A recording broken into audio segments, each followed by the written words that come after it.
गिबियावनो बयखौबो मोनाबिलिनि खौराङाव बरायनानै लानाय जाबाय। आसा खालामो खौरांखौ जोबजासे खोनासंलांगोन होननानै। दिनैनि गिबि खौराङाव दं पिकनिक स्पटआव बेरायनो फैनायाव दैयाव गबनानै सासे लाइमोननि जिउ खहा जादों। चिरां बाक्सा सिमायाव थानाय रानीगाथोन पिकनिक स्पटआव थानाय हाखुवा दैयाव सासे लाइमोना दुगैनाय समावनो दैयाव गबनानै जिउ गोमादों। जिउ गोमानाय लाइमोनखौ सरबक बायरापुरनि निखनजय मजुमदारनि सासेल' फिसाज्ला राहुल मजुमदार होननानै मिथिनो मोननाय जादों। रानीगाथोन पिकनिक स्पटआव 5 लोगोफोरजों लोगोसे बेरायनो फैनानै दुगैनाय समावनो दैयाव गबयो राहुल मजुमदारा। थांनाय 27 मार्चआव बेलासिनि 3 रिंगासो समाव बे जाथाया जादोंमोन होननानै मिथिनो मोन्दों। खौरां मोननाय लोगो लोगो फानबारि पुलिसआ जाथाय जानाय जायगायाव नुजाथिहैनानै एसडीआरएफनि हेफाजाबै बोखांनो हायो गोथै देहाखौ। मख'नो गोनांदि थांनाय जानुवारि दानाव मानास इक'टुरिज्म ससाइटिया रानीगाथोन पिकनिक स्पटखौ बन्द' खालामदोंमोनब्लाबो गोबां लाइमोनफोरा हाग्रा बिफाननि नोजोराव आनज्रायनानै जौ जुवानि आड्डा खालामफैयोमोन बे जायगायाव। जायगानि सुबुंफोरा फोरमायनाय बायदिब्ला थांनाय 2021 मायथाइयावबो बे एखे जायगायावनो दैयाव गबनानै सानै लाइमोननि जिउ गोमादोंमोन। 12थि अल आसाम इन्टार डिस्ट्रिक्ट खमलायनाय चेम्पियनशिपआव गोख्रों बादायलायनानै सनानि मेडेल देरहानो हादों रिमि बर'आ।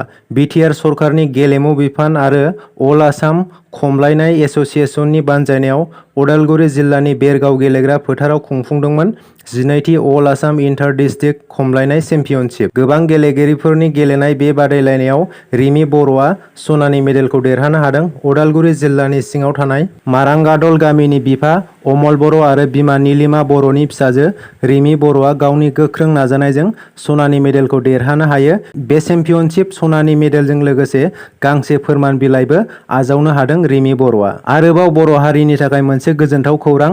नैथि नेशनेल आर्चारी रेंकिं टुर्नामेन्टआव प्रमिला दैमारिया सिलभार मेडेल देरहानो हादों।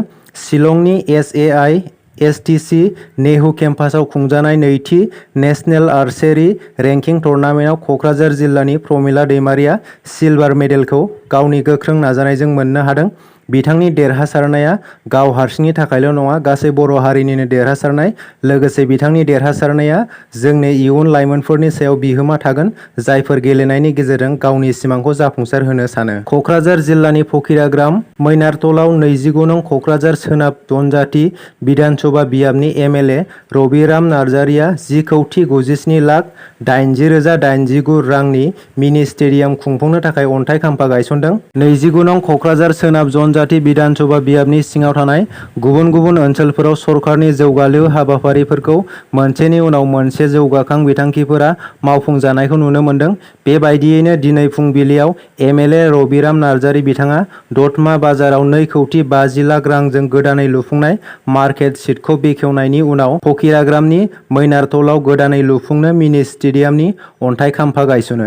बे हाबाफारियावनो BPF दोलोनि गुबुन गुबुन बिबाननि बिबानगिरिफोरजों लोगोसे फकिराग्राम ओनसोलनि गोबां रायजो राजाफोराबो बाहागो लायो। आसाम सावस्रि बिफाननि मन्थ्रि केशब महन्त बिथाङा क'क्राझार मेडिकेल कलेजआव फैनानै खौरां लाफैदों। लोगोसे फोरमायबावोदि फैगौ 14 एप्रिलाव क'क्राझार मेडिकेल कलेजखौ हादोरनि गाहाय मन्थ्रि नरेन्द्र मदि बिथाङा बेखेवना होगोन आरो बे बोसोरनि सेप्तेम्बर-अक्ट'बर दाननिफ्राय फरायसाफोरा मुं थिसननानै क्लास लानो हागोन होनना रायजोनि सावस्रि मन्थ्रि केशब महन्त बिथाङा फोरमायना होदों। उदालगुरियाव आसाम आयेन आफादनि मावफुं जथुम्माखौ फैगौ 2 एप्रिलाव जिरायगोन एबा खुंफुंगोन। गिबि खेब महकुमा सदराव आगान होफैगोन आसामनि गिबि मन्थ्रि डक्टर हिमन्त बिश्व शर्मा बिथाङा।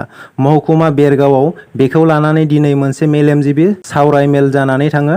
बेरगाव महकुमायारि बिजाब बाख्रि नब्लाङाव बेरगाव जौगाखां आफादनि आफादगिरि मनमोहन बर'नि मासि सामलायनायाव खुंनाय मेलाव आसाम आयेन आफादनि बुंथिगिरि बिस्वजित दैमारि बिथाङा बेरगाव रायजो आरो मेलेमजिबिफोरनि सिगाङाव महकुमा सदर जायगायाव थानो गोनां मावख'फोर, मावखुलिफोर, सदर जायगा, लामा, हान्थामेला राहा आरो बायदि बिथिङाव गुवारै मिथिहोयो आरो सावरायलायना लानो गोनां बिथांखिनि सायाव साखा-फारा खालामनानै लानो बिथोन होयो। आसामनि बारग' DGP भास्कर ज्योति महन्त बिथांखौ रायजोनि चिफ इनफरमेशन कमिशनार हिसाबै थिसनफिनबाय।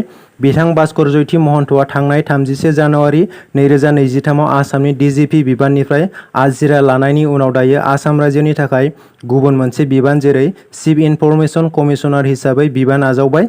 बिथां भास्कर ज्योति महन्तनि DGP DGP बिफाननिफ्राय ओंखारनायनि उनाव IPS ज्ञानेन्द्र प्रताप सिंह एबा GP सिंह बिथांखौ आसामनि गोदान DGP महरै थिसननाय जादोंमोन। दिनैनि खौराङा एसेनोसै। आसा खालामो खौरांखौ खोनासंनानै मोजां मोनबाय आरो खौरांखौ मोजां मोनदोंब्ला मोनसे लाइक खालामनानै गालांदो। लोगोसे सानफ्रोमबोनि खौरां मोननो थाखाय SB रादाब इउटुब चेनेलखौ साबस्क्राइब खालामनानै लादो। गोजोन्थों।